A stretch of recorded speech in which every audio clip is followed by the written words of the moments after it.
So people can take the lesson online, and now we provide also offline, and then we give 4 months of subsidies, small amount, to give them be able to do a daily life while they are studying. To continue. Yes, yes. All right, Emon, talking about tailoring to the needs of people opens up also the topic of inclusivity and the importance of inclusivity. In the introduction, we spoke about the highest number of unemployed youth are women.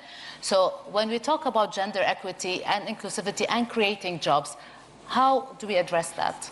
Gosh, Maya, you're touching upon my favorite topic of all time. I mean, we don't want to move in that direction completely, but I can. I'll just say this. When I think of it, I think of diversity, meaning being invited to the party, but inclusivity is meaning to be asked to dance. And I think as world leaders, as government leaders, as leaders of our organizations, we must ascertain that the people that work with us are always being asked to dance, that they truly feel included in these environments. When I look at the gaps that exist today, whether it be for marginalized communities, women, maybe youth sometimes feeling brushed aside, I think of the following is that when we think of inclusion, we shouldn't just do it because it sounds good on paper. A lot of corporations make this mistake. They say, yes, inclusion, it sounds like a fantastic corporate social responsibility agenda. But instead, I invite everyone to think of inclusion as really the economic growth. Inclusion will really drive more economic returns, more job creation, and at the end of it also, more innovation. And more so, kind of also a call to action I really have to bring to the table, since I'm at the World Economic Forum, is most people, especially world leaders and heads of state and founders and CEOs, are not aware of it, but we all share something called the unconscious bias. I previously was a neuroscience researcher, so I can tell you firsthand, the frontal lobe, part of our brain, has adapted in such a way that we make quick assumptions about people when we meet them. And it is the case to protect ourselves, but within that process, sometimes we leave people behind. And since this is a room full of world-class leaders, I invite everyone to really challenge your unconscious bias, to hold other people in your organization, to hold yourself accountable and responsible so we can move past it. And when we talk about the labor market, and when we talk about job creation, when we talk about startups that are getting funded globally around the world, only 3% of venture capital funding goes towards women. And that's not because we don't have enough female founders. It's because of unconscious bias. So today I invite everyone to think more about that and think about how can we change things happening within our organization so we can transform the world to be one that's more inclusive. She's getting a lot of, support, Jay, if we look at inclusivity and we want to look at the jobs that are being created in the market, in your opinion, what's working, what's not, when it comes to creating new jobs? First of all, I think that what is working are those companies that are disrupting their own labor practices. And that's not just about inclusivity, but it's about new business models. Okay. Business models that are re-engineering the employment and labor experience within the company the way AT&T is. The upskilling training within Unilever that allows current employees, imagine this, a lot of companies will know ahead of time that a particular segment of their business will be automated. And if they simply just plan that automation and throw that labor force out, fire them, it's extraordinarily inefficient for society. And it puts that burden back to the labor unions, it puts that burden back to the public sector. Instead of doing that, there are companies now that are anticipating that and retooling, upscaling, re-engineering the training mechanisms for those workers. And sometimes that retooling may mean that they still leave the company, but there is an investment process that has to happen there. So company partnership is working. A lot of labor models have to deal with, in this post-COVID world and particularly, the gig economy, part-time business models, flex models. But you know, when we talk about the gig economy, some companies don't allow you to have other jobs if you're an employee. So how would you cater to the gig economy? Well, again, part of this is in a flex economy where you realize that a certain part of your workforce is going to have to move by job segment, by type of function, or by location, and a lot of this is happening geographically. These flexible employment models have to change, and it's not just work at home, but it's how do we better employ workers that are what they call short-term work models, right? And allow them to come in and come out, as well as to address some of the, let's call it the safety net mechanisms around that part of the economy that is not there either for the informal, for the immigration, or for gig-type self-employed workers. So we've got absolutely have to address that. And then if I may just say one other thing, which is, Emon mentioned, you know, any economy that is trying to figure out how to grow the small and medium-sized businesses has to address financing. They have to address the capital challenge of how those businesses are funded. And there are working models out there, microfinance models, venture capital models, that exist in some economies and then just literally don't exist in others. I think I've been shocked. I've been to Europe 4 times this year at the discussion of the lack of flexible venture and private equity capital or in private credit capital that can just go to the right layer of capital, risk capital that is needed. And I think that's even more so true here in the MENA region. And if we don't develop that, then you don't have a funding source for dynamic, creative businesses that can create jobs in the future. We have, do we have questions in the audience? I mean, we only have 10 minutes left, so I think we should take some questions. Yeah, we have a question here, please. My name is Daraje Wadova. I'm the president of SOS Children Village International. And talking about global collaboration and growth, what comes in my mind is young people unemployed in developing world.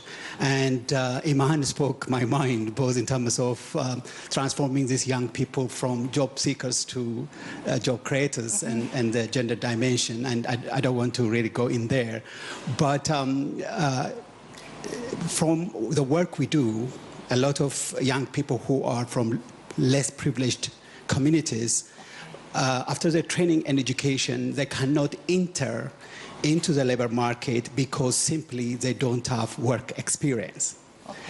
And corporations do not allow them to be hired. But we have a very good example of a 15 years partnership with a corporate, DHL, that took young people, trained them, accompanied them, and then released them after a year to be employed somewhere else or even within DHL.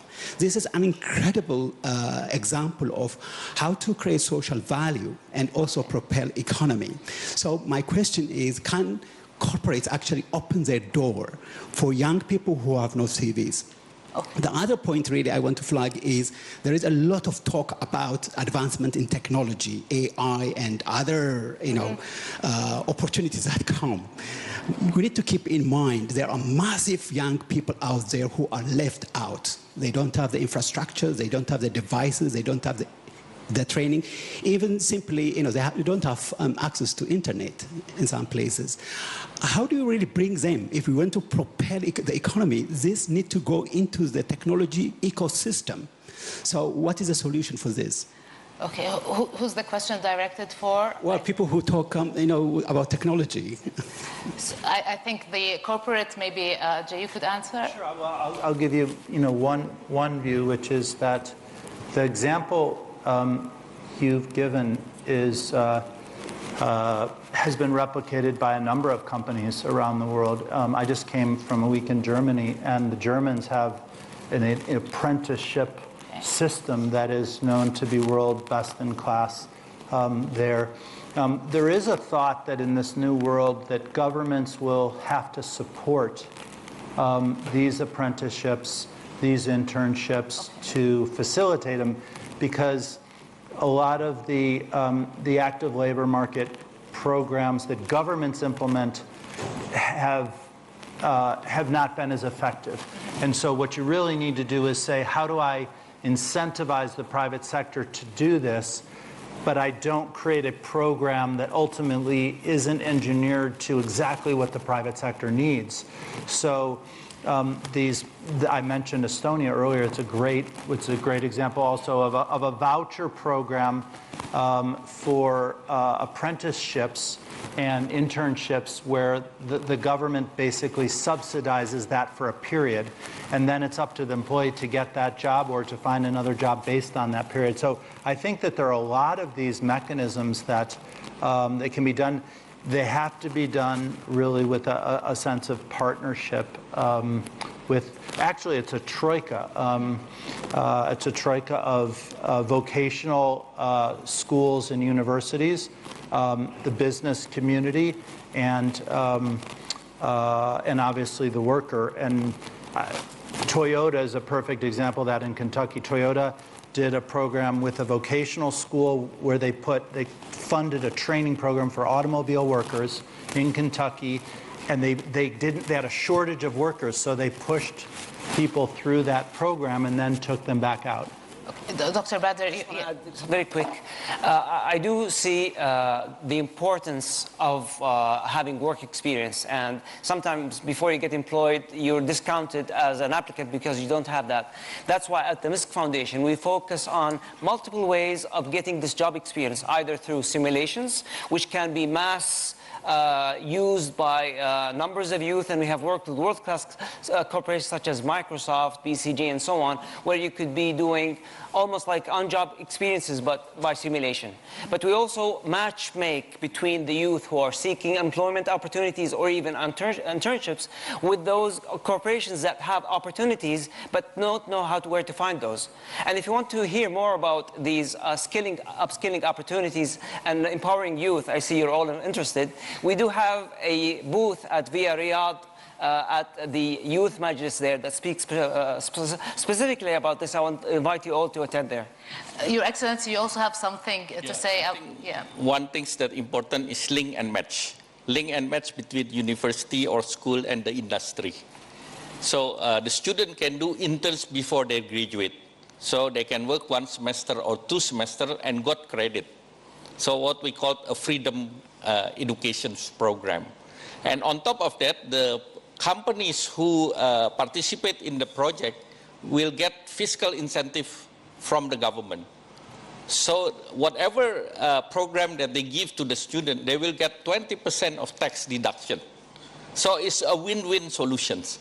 And the student who do interns will get salary, of course not commercials. So they can learn, they can get incentive for the students, the company got fiscal incentive. So I think this is the way that we are using to reduce the gap between the student and the job market. So because we're almost done and we have to wrap up, I'll go back to you, Emon, and ask you about what advice would you, as a youth of this century, because we're all here old, yeah? So, what advice would you give the youth in order to think about what jobs they're going to pursue and what challenges they have ahead of them? I would tell the youth today to continue to be resilient, adaptive, agile, with the rise of all the technological advancements, there could be and will be displacements. But I would tell young people today, especially in Saudi, that we're living in the golden age of Saudi Arabia. Never was there a time that's better to start a company today. There's plenty of venture capital funding, angel investors, accelerator programs. There's so many new industries on the rise. And all you need to do is take that next step and really challenge yourself and believe in yourself and say, how can I change the world? Believe in it, and I believe we have all the support in the world on this panel. I can speak endlessly to the MISC Foundation, and also as a global shaper and a youth member of the World Economic Forum, I can say there's unparalleled support. So just go out there, and if you believe it, the world will be your oyster. Jay, I think we have a couple of minutes. I don't know that I'll draw that kind of applause, but I will try to say a couple things. One, if I were talking to youth now, I would say first, you have to be tech competent. That doesn't mean code, by the way, because AI is going to code for us. It means the ability to understand math, physics, science, and digital applications enough to be able to talk tech in a domain expertise.